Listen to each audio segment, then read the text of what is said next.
Thank you, Mr. President. The crisis of debt interest accumulation is no longer a passing crisis, but it has become a threat that hinders the ability of governments of developing countries to provide public services, which affects the well-being of the population, affects the achievement of most sustainable development goals, and pushes vulnerable groups into a vicious cycle of multidimensional poverty. Debt service, including domestic and external debt payments, accounts for 38% of budget revenues and 30% of spending in the majority of developing countries. These statistics rise to 54% of revenues and 40% of expenditure on the African continent.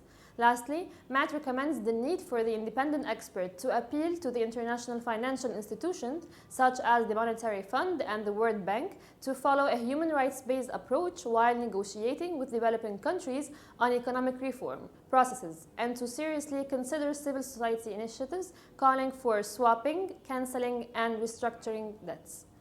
We would like to ask the independent expert, are there steps she intends to take to open a dialogue international financial institutions to follow a human rights-based approach while negotiating with developing countries regarding economic reform process? Thank you.